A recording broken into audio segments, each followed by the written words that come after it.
Hej, jeg er Winnie Hansen. Jeg er healer og kropsterapeut. Og i dag der vil jeg snakke lidt om overgangsalderen.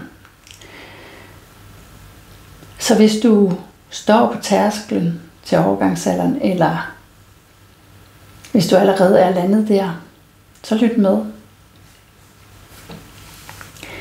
Der er mange, der oplever, at energierne svinger helt vildt, og man er så man helt oppe, og så man langt nede. Det kan jo ske på alle tider af livet, men det bliver måske intensiveret lidt her i overgangsalderen. Der sker noget fysisk med vores krop. Hormonerne ændrer sig. Så overgangsalderen kan være en udfordring, og det kan også være en begyndelse med en helt ny kraft og en helt ny visdom. De kvinder, jeg møder her i klinikken, eller i mine online-universer, de fortæller tit om søvnløshed, urolig natsøvn, vandladningsproblemer, hedestigninger, humørsvingninger, hjernetog. Der er en uendelig liste af symptomer, der kan knytte sig til overgangsalderen. For nogen er det en rigtig god løsning at gå til sin læge, og måske endnu bedre at blive henvist til en gynækolog og få noget hormonel behandling. Det kan være en mulighed, og for nogen er det en rigtig, rigtig god løsning. Man kunne også kigge lidt ind til nervesystemet og mærke ind i kroppen og mærke efter, hvad har jeg egentlig brug for? Hvad er det, der stresser mig? Er der nogle relationer? Er der noget ude omkring? Udover min krop, den har sit eget liv lige nu. Så er det måske også tid til lige at mærke, hvad er det ude omkring mig, der stresser mit nervesystem. Så det her med at få nervesystemet i ro, det kan man gøre ved healing eller kropsterapi. Ved at lige lægge en hånd på hjertet og mærke sin egen vejrtrækning og tage en dyb ind af slagsen og lige slippe med et suk. Det fikser selvfølgelig ikke alle symptomer, men den her bevidsthed om din krop, den hjælper dig altså en god del på vej. Det kan også være, at du lige skal tjekke ud med din kost, dine spisevaner, dine sovevaner. Fordi kosten kan have en utrolig stor betydning for, hvordan vores fysiologi fungerer. Og der er også noget kost, der understøtter hormoner.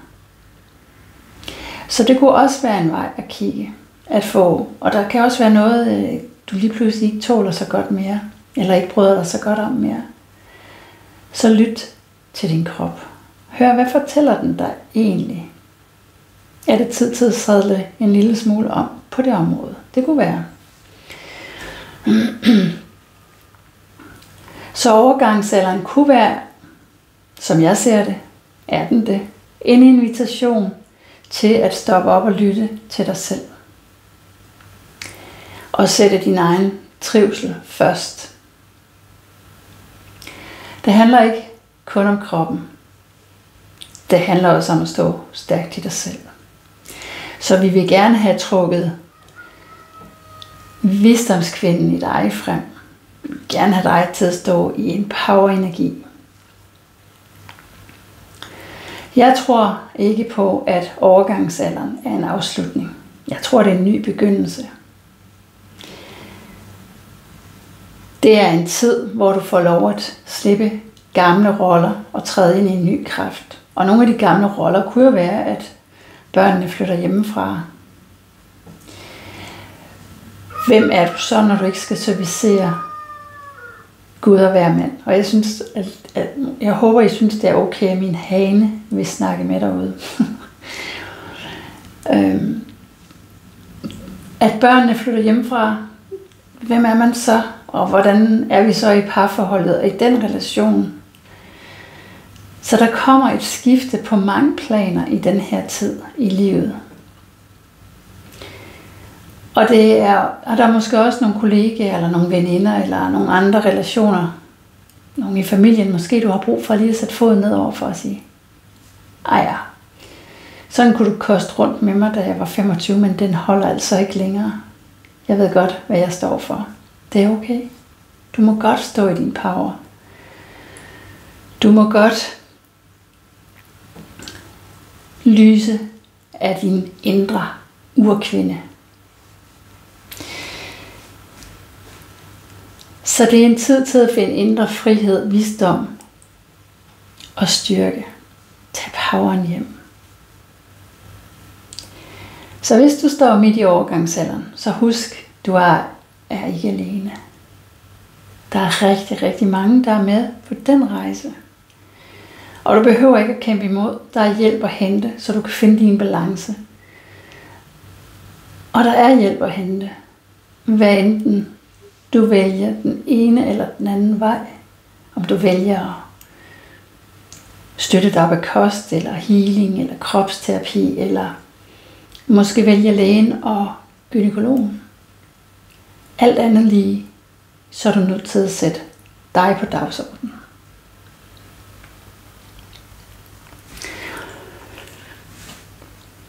Hvis du gerne vil høre flere af de her små pip fra mig, så tryk på abonner.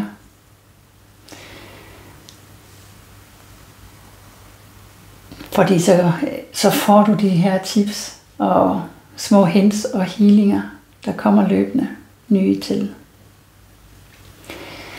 Og hvis du har brug for at dykke endnu dybere, måske endda få sat nogle ord på nogle af de her begrænsende overbevisninger, du har omkring din krop, omkring overgangsalderen, omkring dine relationer, så ligger der allerede mange, mange timers healinger inde i Be The Magic, hvor jeg går virkelig dybt i de enkelte temaer. Og det finder du et link til hernede under i beskrivelsen. Så tusind tak for dig. Tak for den powerkvinde du er. Ha' nu en fuldstændig magisk dag.